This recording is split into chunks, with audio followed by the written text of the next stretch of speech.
ભરૂચમાં પીઓપીની મૂર્તિઓના વેચાણ અને વિસર્જન પર પ્રતિબંધ મૂકવા સતચેતના પર્યાવરણ સંગઠનની કલેક્ટરને રજૂઆત।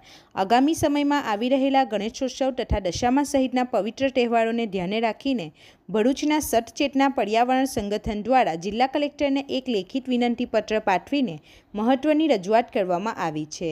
સંગઠન દ્વારા પર્યાવરણની સુરક્ષા કાજે તહેવારો દરમિયાન દેવી દેવતાઓની પ્લાસ્ટર ઓફ પેરિસમાંથી બનાવવામાં આવતી પ્રતિમાઓનું બનાવટ, વેચાણ તેમજ કુદરતી જળ સ્ત્રોતોમાં તેના વિસર્જન પર સંપૂર્ણ પ્રતિબંધ મૂકવાની માંગ કરવામાં આવી છે। વડાપ્રધાનની મન કી બાતની અપીલનો આપ્યો સંદર્ભ। સંગઠન દ્વારા કલેક્ટરને સુપ્રત કરાયેલા પત્રમાં પર્યાવરણ સુરક્ષા અને જાળવણી અધિનિયમની સાથે સાથે દેશના માનનીય વડાપ્રધાન નરેન્દ્રભાઈ મોદી દ્વારા ગત તારીખ 28/6/2026ના રોજ મન કી બાત કાર્યક્રમમાં રાષ્ટ્રની જનતાને કરવામાં આવેલી ખાસ અપીલનો પણ સંદર્ભ આપવામાં આવ્યો છે। વડાપ્રધાને દેશવાસીઓને પર્યાવરણની રક્ષા માટે ઇકો ફ્રેન્ડલી મૂર્તિઓ અપનાવવા આગ્રહ કર્યો હતો। પત્રમાં જણાવ્યા અનુસાર સતચેતના પર્યાવરણ સંગઠન સમગ્ર ભરૂચ જિલ્લામાં પર્યાવરણની સુરક્ષા અને જાળવણી માટે વર્ષોથી સક્રિય ભૂમિકા ભજવી રહ્યું છે। છેલ્લા એક દાયકાથી આ સંસ્થા ઇકો ફ્રેન્ડલી ગણેશોત્સવ માટે જનજાગૃતિ ફેલાવવાની સાથે માટીની મૂર્તિઓ બનાવવા માટેના વિશેષ પ્રશિક્ષણ વર્ગો પણ ચલાવે છે। સંસ્થાના ભગીરથ પ્રયાસોના પરિણામે ભરૂચ જિલ્લાની સંસ્કૃતિની પ્રેમી જનતામાં મોટી જાગૃતિ આવી છે અને માટીના ગણેશજીની સ્થાપના કરવાનું ચલણ નોંધપાત્ર રીતે વધ્યું છે। સંગઠનના પ્રતિનિધિ DR રાજ દ્વારા રજૂઆત કરાઈ છે કે આટલી જાગૃતિ છતાં હજુ પણ ગણેશોત્સવ અને દશામા જેવા તહેવારોમાં મોટા પાયે પીઓપીની મૂર્તિઓનું વેચાણ થાય છે અને તેનું કુદરતી જળ સ્ત્રોતોમાં વિસર્જન થતાં જળ પ્રદૂષણની ગંભીર સમસ્યા સર્જાય છે। આથી વર્ષ 2026ના આગામી તહેવારો દરમિયાન જે કોઈપણ વ્યક્તિ કાયદાની જોગવાઈઓનું ઉલ્લંઘન કરીને પીઓપીની મૂર્તિઓનું વેચાણ કે વિસર્જન કરે તેમની સામે કાયદેસરની કડક કાર્યવાહી કરવામાં આવે તેવી નમ્ર અપીલ કરવામાં આવી છે। રિપોર્ટર પિયુષ મિસ્ત્રી સાથે ગુજરાત અદ્ભુત ન્યૂઝ ગુજરાતી। નમસ્કાર।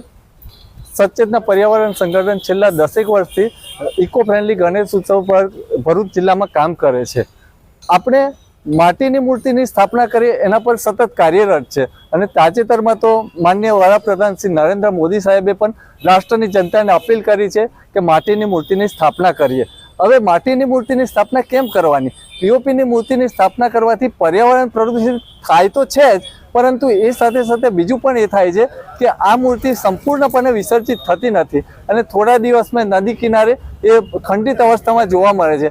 આપણા આરાધ્ય દેવના આ બે હાલ ખરેખર આપણને માન્ય છે ના, ક્યારેય નહીં। આનાથી આપણી ધાર્મિક આસ્થાને ઠેસ પહોંચે છે, એટલે આપણે માટીની મૂર્તિની સ્થાપના કરીએ। આજે અમે સચેતના પર્યાવરણ વતી કલેક્ટર સાહેબને એક વિનંતી પત્ર આપવા આવ્યા છે કે જે પ્રતિબંધિત પીઓપીની મૂર્તિ છે તથા માન્ય વડાપ્રધાનશ્રીની અપીલને ધ્યાનમાં રાખી અને આ મૂર્તિની પ્રતિબંધિત પીઓપીની મૂર્તિની બનાવટ સંગ્રહ અને વેચાણ ના થાય તે પર કડક હાથે કાર્યવાહી કરે। અને ભરૂચની ધર્મપ્રેમી જનતાને હું ફરીથી વિનંતી કરું છું કે સંસ્કૃતિ અને પ્રકૃતિના જતન માટે માટીની મૂર્તિની સ્થાપના કરે। વડાપ્રધાન શ્રી નરેન્દ્ર મોદી સાહેબની અપીલને આપણે ધ્યાનમાં રાખીએ, મૂર્તિ નાની અને આસ્થા મોટી રાખીએ। અસ્તુ।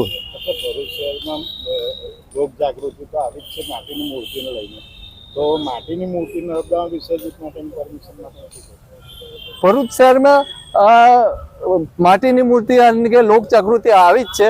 ગયા વર્ષના આંકડા પ્રમાણે જોઈએ તો નાની મૂર્તિ 2200 માટીની મૂર્તિની સ્થાપના થઈ છે અને જો માટીની મૂર્તિ હોય તો એને નર્મદામાં વિસર્જિત થવા જ દેવી જોઈએ। આમાં કંઈ ખોટું નથી।